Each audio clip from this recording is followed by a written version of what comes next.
لاہور کے ایک گنجان آباد علاقے میں اماں اپنے بیٹے، بہو اور پوتے سفیان کے ساتھ رہتی تھی۔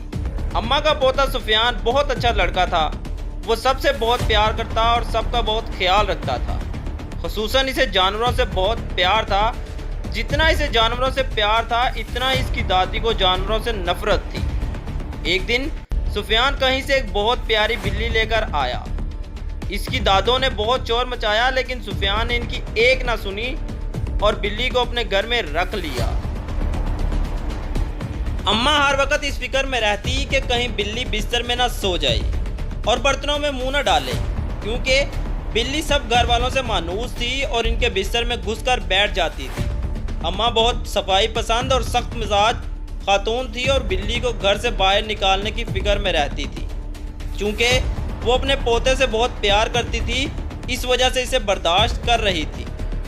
پھر ایسا ہوا کہ بلی کچھ دنوں کے لیے غائب ہو گئی اور کہیں دکھائی نہیں دی، تو اماں نے شکر ادا کیا کہ اس مصیبت سے چھٹکارا حاصل ہوا۔ ایک دن اماں سو رہی تھی کہ ان کے کانوں میں ہلکی ہلکی میاؤں میاؤں کی آوازیں آنے لگیں۔ اماں فوراً اٹھ کر بیٹھ گئی اور ارد گرد نظریں دوڑانے لگی۔ جب سارے کمرے کو متلاشی نظروں سے دیکھا تو ایک کونے میں بلی دو ننھے منھے بچوں کے ساتھ بیٹھی ہوئی نظر آئی۔ اماں انہیں دیکھ کر آگ بگولا ہو گئی۔ ایک بلی تو برداشت کی، اب دو مصیبتیں اور نازل ہو گئیں۔ اب میں انہیں ایک دن بھی گھر میں برداشت نہیں کروں گی۔ اماں نے ڈنڈا اٹھایا اور بلی کو مارنے لگی۔ بلی کے بچے ڈر کے مارے ادھر ادھر بھاگنے لگے۔ اماں کو یہ اندازہ نہیں ہو سکا کہ بلی سخت بیمار ہے اور وہ مار کھا رہی ہے، لیکن بھاگنے کی کوشش نہیں کر رہی اور نہ ہی اپنے بچوں کی طرف بھاگ رہی ہے۔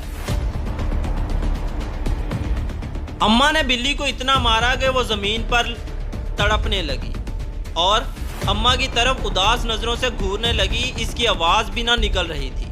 اماں نے دونوں بچوں کو ایک شاپنگ بیگ میں ڈالا اور اپنے گھر سے تھوڑے فاصلے پر بنے ہوئے ایک خالی گھر میں چھوڑ آئی جو ابھی زیر تعمیر تھا اور اس گھر میں کوئی نہیں رہتا تھا۔ بلی کو سخت بخار تھا، اسے اپنے بچوں کا کچھ ہوش نہ تھا۔ جب 2-3 دن کے بعد اس کی طبیعت کچھ بہتر ہوئی تو اس نے اپنے بچوں کو یاد ستانے لگی تو وہ سارے گھر میں بچوں کو تلاش کرنے لگی۔ باہر گلی میں جا کر بچوں کو ڈھونڈا لیکن بچے کہیں نہ ملے۔ شام کو تھک ہار کر اماں کے گھر میں داخل ہوئی۔ سامنے بیٹھی ہوئی اماں نے اسے کہرالو نظروں سے گھورا لیکن اپنے پوتے کے خیال سے خاموش رہی، کیونکہ بلی کے بچوں کو نکالنے پر پہلے ان کا پوتا ان سے کافی ناراض تھا۔ بلی اماں کو سوالیہ نظروں سے دیکھتی کہ میرے بچے کہاں ہیں، لیکن اماں بن نہ جانے کس مٹی کی بنی ہوئی تھی کہ انہیں بلی پر ذرا ترس نہ آیا۔ بلی کے بچوں کی بہت یاد ستائی تو وہ زور زور سے میاؤں میاؤں کرنے لگی۔ اماں نے ایک بار پھر ڈنڈا اٹھایا اور بلی کو مارنا شروع کر دیا۔ سفیان نے جب یہ دیکھا تو اس سے برداشت نہیں ہوا۔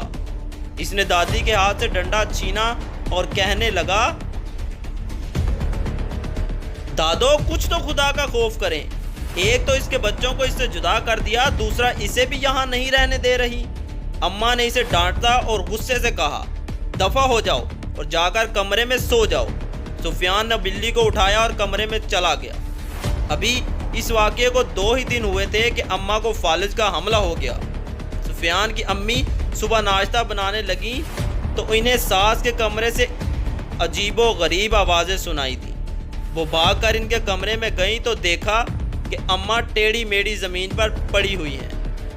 ان کی ایک سائیڈ مفلوج ہو چکی تھی، بار بار سر اوپر اٹھا رہی تھی لیکن اٹھا نہیں سکتی تھی۔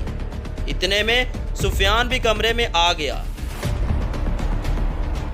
دونوں نے مل کر اماں کو اٹھایا اور بستر پر لٹا دیا۔ سفیان نے اپنی امی جان سے کہا، یہ بلی کو مارنے کی سزا ہے۔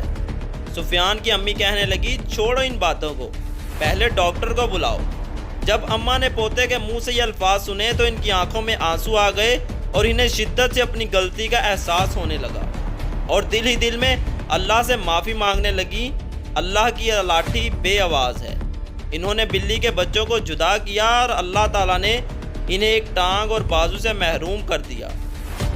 بلی اپنے بچوں کے لیے تڑپ رہی تھی۔ سفیان نے دل ہی دل میں عہد کیا کہ کہ وہ بلی کے بچوں کو ڈھونڈ کر ضرور لائے گا۔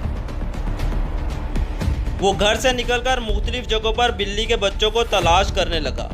آخر اسے بلی کا ایک بچہ خالی پلاٹ میں اچھلتا کودتا دکھائی دیا۔ اس نے وہاں جا کر دیکھا ایک بلی کا بچہ مر چکا تھا اور وہیں پڑا تھا، جبکہ دوسرا اس کے ارد گرد میاؤں میاؤں کرتا ہوا ادھر ادھر اپنی ماں کو تلاش کر رہا تھا۔ سفیان بلی کے بچے کو گھر لے کر آیا۔ جیسے ہی بلی نے اپنے بچے کو دیکھا تو زور زور سے میاؤں میاؤں کرنے لگی اور اپنے بچے کو چومنے لگی اور اپنی محبت کا اظہار کرنے لگی۔ اماں نے دل سے توبہ کر لی کہ اللہ میاں مجھے معاف کر دے، میں کبھی کسی کے بچوں کو اس کی ماں سے جدا نہیں کروں گی۔ جس طرح انسان اپنے بچوں کی خاطر ہر ظلم برداشت کرتا ہے اور ہر مشکل سے گزرتا ہے، اسی طرح حیوان بھی اپنے بچوں کے لیے ایسے ہی جذبات رکھتے ہیں۔ چاہے کوئی انسان ہو یا حیوان، بچے سب کو پیارے ہوتے ہیں۔